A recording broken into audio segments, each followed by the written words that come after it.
15 anos depois do início do rodízio de veículos em São Paulo, houve uma certa flexibilização.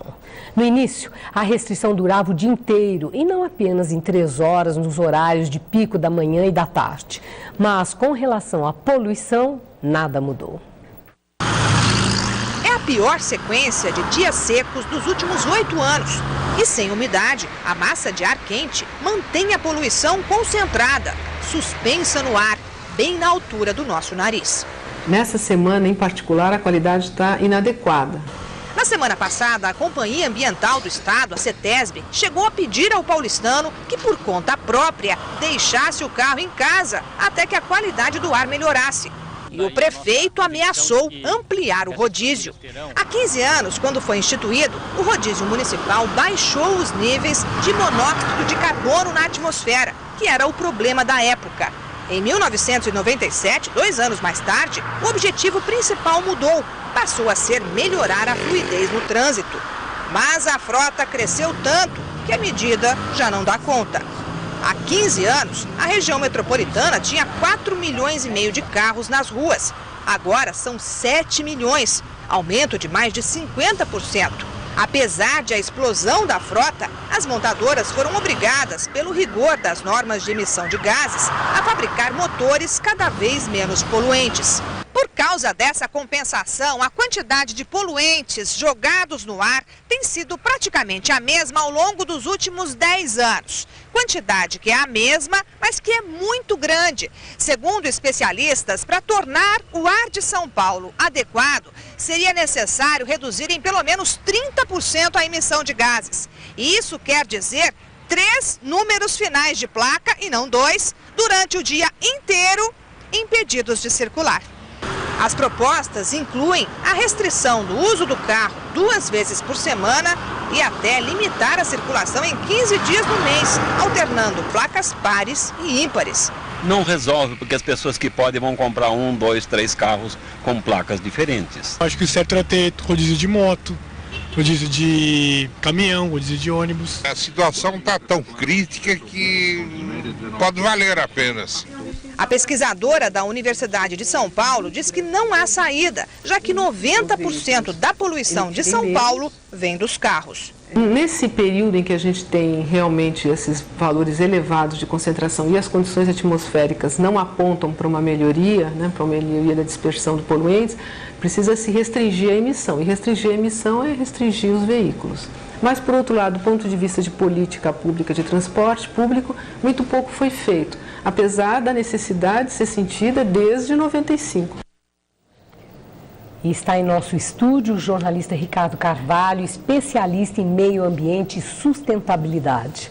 Boa noite, Ricardo. Boa noite. Bom, Ricardo, o que a gente conclui? O rodízio não adiantou nada? Todo esse sacrifício, porque numa cidade como São Paulo é sacrifício atender a exigência de rodízio?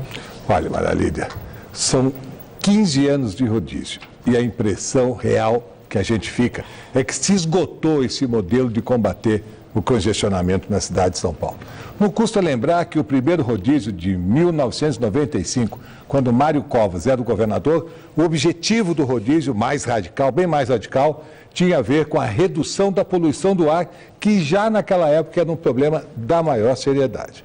Em 97, 98, o rodízio passou a ser administrado pela prefeitura, tirando das ruas os carros por 6 horas por um dia, e de acordo com o final da placa.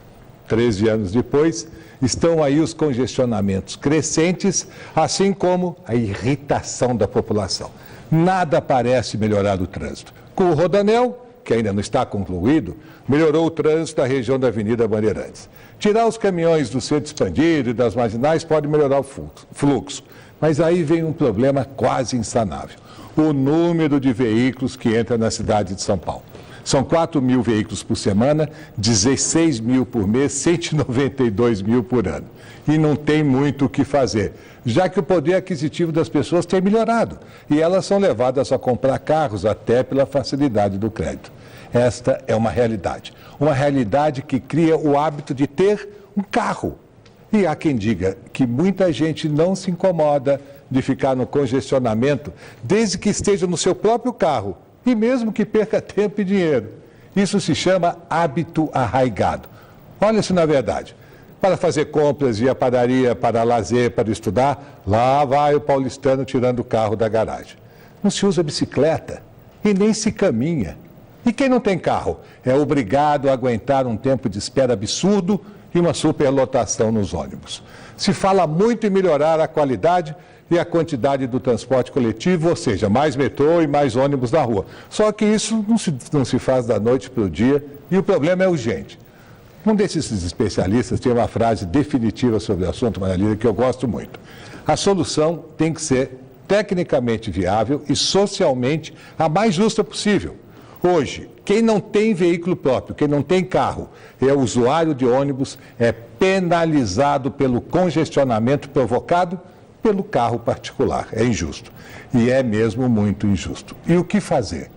Será que aumentar o rodízio de carros para 2 dias inteiros, em vez de 6 horas em um único dia, poderia ser a solução? Parece um pouco radical, mas quem sabe a gente vai ter que chegar lá. E se você quiser fazer alguma sugestão, ou mesmo debater o problema, mande um e-mail para sustentabilidade@tvgazeta.com.br. Eu acho muito interessante você lembrar que no dia a dia nós temos muitas possibilidades de não usar o carro. Nessas coisas prosaicas, do dia a dia. Buscar o pão, o leite e tal, pegar o menino no colégio, fica 3 quadras, sai mais cedo, vai lá buscar. Né? Quer dizer, é uma questão de novo hábito. Não usei o carro, voluntariamente. Né?